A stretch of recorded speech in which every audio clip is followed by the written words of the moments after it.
Championship weekend, guys. Championship weekend. We got the AFC Championship and the NFC Championship. I am in Houston, Texas. Logan's also in Houston. I am praying that this winter storm does not knock the power out on Sunday because I will be. You want to talk about pissed? Man. Like, I don't even want to. Let's just pray that we have Yeah, power that on would be Sunday. bad. That would be terrible. Okay, but first up, we have the Broncos with Jarrett Stidham as a starting quarterback against the Patriots with Drake May as their quarterback. Logan, who do you have? Yeah, I think this game's going to be close. I know a lot of people are expecting the Patriots to kind of just steamroll. Um, but after watching the Patriots offensive line against the Texans defensive line and knowing that the Broncos have a great defense as well, I think it's going to be a low scoring defensive slugfest. And kind of similar to what I said last week or last time I was on here about how the Texans were to beat the Patriots, it's going to come down to quarterback play.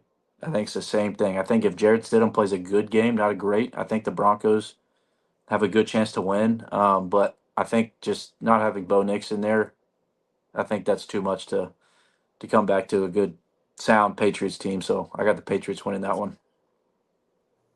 You know, I am actually very nervous about this game. I'm not gonna lie to you. It just seems so obvious. Like the obvious pick is the Patriots, right? Clearly, like Bo Nix is not starting, right? And Jarrett Stidham hasn't started a game this year. It's not like he stepped in every once in a while, but he hasn't started a game all year for this team. And it seems so obvious to pick the Patriots, but I just feel like it's a trap game. I just like I'm not touching this game when it comes to gambling at all. I'm just not doing it. And I'm the Drake May guy, but I refuse to do it because I just feel like it's a trap game. But just looking at it on paper, I think that not only is the Broncos defense good, but this Patriots defense is good as well. Right. I think the turnovers last week, we can talk about how CJ Stroud played bad, but this the defense is opportunistic. They took advantage. And it's a lot of passes that they could have picked off as well, but it was Yep. dropped or it was tipped, whatever. So this defense is hungry. They fly across the field. Like they're pretty good. So like you Yep. said, this can be a low scoring game. But then it comes down to what quarterbacks going to overcome the good defense. And Drake May last week, although we talk about CJ Stroud and we talk about like the main focus was on him. But Drake in that game, outside of the fumble that he had running, I don't count the strip sacks. I don't punish quarterbacks for that. Like I don't blame you for that. That's to me, that's not on you. Your Will Campbell got absolutely destroyed by Will Anderson that whole entire day. So when you're going back to throw and you get strip sacked, I don't count that against you. So outside of that interception and the fumble he had when he ran it, he played a good game in my opinion. Like those two of those three touchdown passes that he threw, if he put it anywhere else, it's not a touchdown. Yep. Like the pass to Stephon Diggs, oh my God. Like he threw that right in the window and credit to Stephon for hanging onto the ball, right? He knew he was gonna take a hit, strong hands, great catch. The pass, and last time I had you up here, remember I was joking about how one of Drake May's receivers' last name is Booty, right? Well, he made the catch of the playoffs, right? That one-handed catch on the right side of the end zone, that was a Yep. perfect pass. Even the slant to Demario Douglas. Like I believe Caden Bullock was guarding Demario on that play, if I'm not Yep. mistaken. Yep. He basically had his hand on the ball, Well, but he did. He had he two did fingers hit the ball. facts, and it was just a well placed ball. Like all three of those touchdowns showed the ball placement of Drake May. So I got to also give Drake May credit as well. And against his Broncos defense, I think he can do something similar because no quarterback has thrown three touchdowns against the Texans defense. Like no quarterback this year, except for Drake, right? So you got to believe Drake can overcome the second best defense in the league when he overcame the first. Now, once again, two things can be true. A lot of the momentum the Patriots had, it came from turnovers, right? But this week, I think that he can overcome this Broncos defense. It's gonna be a weird game. I think. Like I'm nervous. I'm picking the Patriots, but I'm very nervous. Yeah, I'm interested to see how that one plays out. Facts. And then the NFC Championship game. All right, between the Rams and the Seahawks. Part three. Okay, part one, Sam Darnold had a terrible game. I think he threw like four interceptions, I believe, in that game. And the Rams squeaked away with one, right? Then the second time they played was the game of the year, I believe, or at least one of the games of the year, right? With the overtime, the Seahawks ended up winning after a big comeback. Well, this is part three, and it's in the championship round. Logan, we talked about how Sam Darnold we just don't trust. And last week, he didn't have to do much because they just absolutely stomped the 49ers. But I guarantee it's going to be a different story this week. Logan, who you got? Seahawks and the Rams. Yeah, this one's simple just for two reasons. Preseason, my prediction was the Rams to win the NFC. Mm-hmm. And then in your bracket challenge, I had the Rams winning it all. So I Uh-huh. got the Rams beating Seattle here. It's that simple. It's that simple. Oh man. I will say this just so I could talk a little bit more on it. I think Seattle's a lot better than people give them credit for. That is That true. That is true. that defense is insane. Um, but I just think in these moments, I think you you got to prove you can do it before I trust you in Yeah. the playoffs. And Stafford and McVay have done that. Um, and I don't even know. I guess Cooper Cup has on Seattle. Yep. Trying to think of anybody else on their team. I I think just Cooper cannot. Cup. No. Um, Their other season vet is DeMarcus Lawrence, and he played in freaking Dallas for crying out loud. So he yeah, so hasn't he's been. he's Yeah. obviously never experienced that. Yeah. So yeah, I think it's going to come down to experience, and I think now if the Seahawks come out and they receive the ball and take off a kickoff return to start the game, my opinions might change a little bit. But knowing that the Rams are comfortable going to Seattle because they're used to it as well, I think Yep. that also helps them. So yeah, I got the Rams winning this one. This Seahawks team, I'm still like, it's like it's too good to be true. Like looking at this team, they're putting this team in conversation with its defense specifically, in conversations with the 2015 Broncos, 2013 Seahawks. Like I look at this defense and I'm confused. Like how you look at those teams, they had the stars, right? This Seahawks defense don't really have stars on it. They have a lot of good players that are playing well, but there's no Von Miller on this defense, right? There's no Chris Harris Jr. and who's Aqib Talib on this defense, right? There is no Legion of Boom. Like how is this team performing like this? And what they was able to do to Kyle Shanahan last week was impressive. Like I have to keep it a buck. Like they bottled up that offense, and people can bring up, oh, he didn't have George Kittle and all this, but Kyle Shanahan been making it work all year. Even when George Kittle was hurt, and they still went out there and literally pounced on Brock Purdy Yeah, and this offense. But I think at some point you can't hide Sam for long. I think at some point he's gonna have to do something. Last week he didn't really do anything. Almost like the last game of the season against the 49ers. Right? He didn't really have to do much because the rest of the team dominated. Well, yep. this week you're going against Matthew Stafford. And I don't think that you can bottle up Stafford and Sean, especially with his full cast. He'll have everybody. I want to say the last time they played, he didn't have Devontae. I want to say. I could be. I think that's when he had the hamstring issue. I I think could it's be the wrong. game he hurt it. Maybe I He don't know. couldn't have. Or he hurt it the week before. But he got hurt that game or the week before that game. But he's gonna have the full cast now. And I do believe that Sam's gonna have to make some plays in this game. And I just don't know. That's why I'm going with the Rams. And to my credit, just a little bit of credit for me. I made two brackets. First bracket, I had the Eagles beating the Bills, of course. Oh, that's a great one. Both of them, That's a good one. both of them are gone, right? And you know what? A little pat on the back because in recent years of me doing this podcast, every team, every Super Bowl matchup that I predicted going into the season, it did not pan out. And like these teams didn't make the playoffs. Like for example, the year that Devontae Adams went to the Raiders, I believe I said the Raiders were going to the Super Bowl. They didn't make the playoffs that year. Okay. Then the year that Aaron Rodgers went to the Jets, I said they're going to the Super Bowl. And who said that they're the same old Jets? Aaron, you This did. guy. You did. And Aaron got hurt. Aaron did get hurt. And then the next year, I said they're gonna run it back because they had 7 wins with Zach Wilson. I said they're gonna run it back. He didn't make the playoffs, right? But this year, at least both my teams make the playoffs, at least, right? So I'm getting better. I'm getting better. Okay. You only get better with age. You only get better with age. Okay? I'm like wine. Come on now, I get better with time. But my second bracket, you don't like that? No, you don't like that? My bad. No, we can just skip to the next part.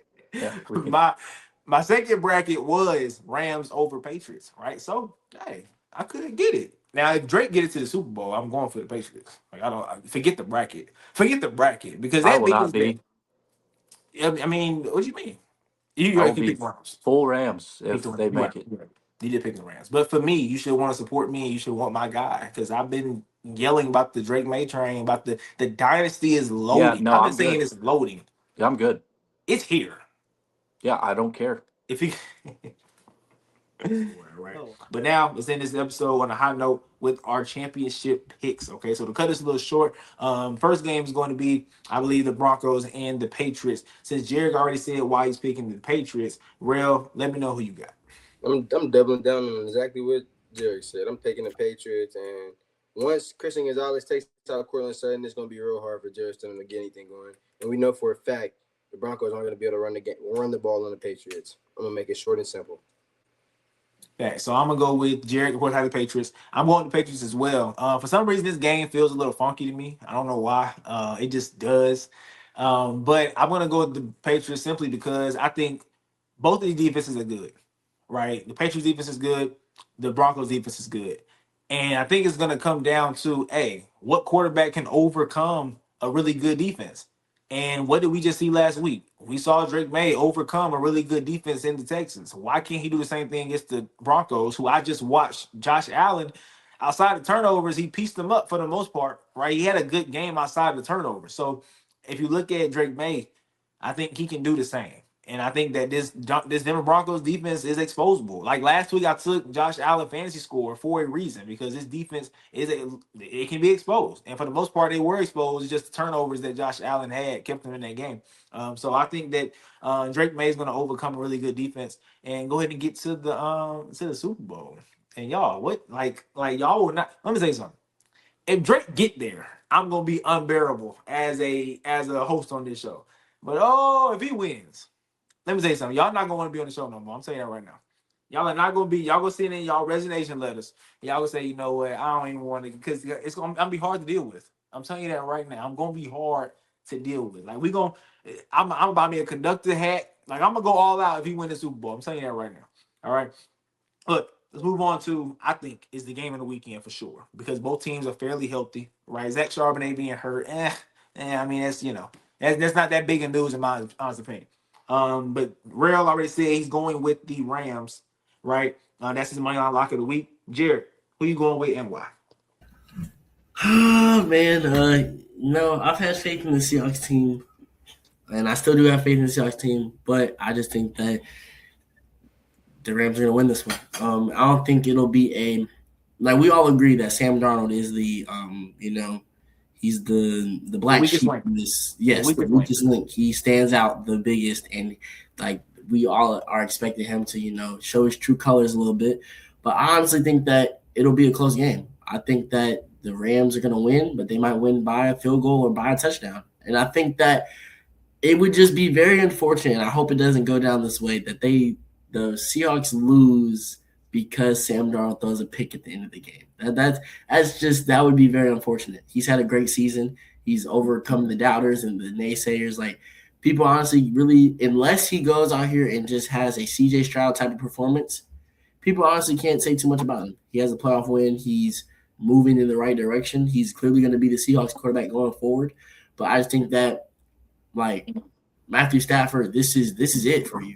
This is your opportunity. You right. Like we had talks earlier in the year, he's probably going to win this MVP, maybe because of the Week 18. He'd probably win MVP. I'll be shocked if he doesn't. Honestly, he'll probably win MVP, and then after winning MVP, you get to win Super Bowl. And now Puka Nakua, depending on how the game goes, Puka Nakua might win Super Bowl MVP. But you get to walk off into the sunset with at least the regular season MVP and a Super Bowl championship. And Two. honestly, with two Super Bowl championships, one coming off of this year, honestly, you get to go down as one of the greats. I think this will put him in the conversation with the greats. He has the stats. He's been doing it long enough. He has the longevity. It's there. The talent is definitely there, especially over the past 3 to 4 years. We're seeing him make throws that are just unbelievable. The only thing standing in the way of that as of right now is Sam Darnold. And I don't think that there is a world where Matthew Stafford is going to let Sam Darnold go out there and be the reason why he can't ride off into the sunset and have his storybook ending. So I have the Los Angeles Rams. I am going with the Rams simply because I think, like I said kind of earlier in the show, you cannot hide Sam for long. And in two very important games, they was able to hide him. In that San Francisco game, in the last game of the season, and last week against San Francisco in the divisional round, they was able to hide. Sam didn't have to do much. I'm not even trying to throw shade. one of us three could have went out there and did what Sam did last week. Because you start the game off with a kickoff return, momentum is crazy. They're literally like, think about it. If the Seahawks never scored again after that kickoff return, they win the game. The 49ers only put up 6 points. Sam didn't have to do anything, and they won the game. Like, I don't think that can happen against this Rams team. I'm sorry. He's going to have to make plays in this game. And when he does have to make plays, I think he can turn it over. And if you turn it over against this Rams team, like you saw last week with the Bears, kept turning the ball over, they gonna capitalize. And they going to beat you because of that. So, look, I just think that with this week, I trust Matthew Stafford and Sean McVay to draw up a good game plan to go and attack that defense. Like Rell said, this team like to start off early, right? I can see the Rams coming out throwing the first punch. That opening script, I am so excited to see that opening script for the Rams offense. Them first 7-8 plays, I'm very excited to see how it looks because last week Kyle Shanahan got absolutely ran through in his opening script. Right, so I just want to see how it looks. It should be a fairly good game. I don't think it'll be a blowout, but I definitely have the Rams win this game. All right. But with that being said, that is it from your boy Jay Bess, your boy Rell, and your boy Jerrick. All right. We will soon be talking about the NBA. I believe next week we're gonna talk about the NBA because it's a week between the championship and the Super Bowl, right? So next week we will definitely be talking about the NBA a lot. But y'all stay blessed. I appreciate y'all for tuning in today. And once again, just spread the word, man. Like, subscribe, share, and we're gonna be on top soon. I can see it. All right. But it's your boy Jay Bess, your boy Rell, your boy Jerrick. Y'all stay blessed. We out. Yo, they finna like and sub and leave a comment down below, yo.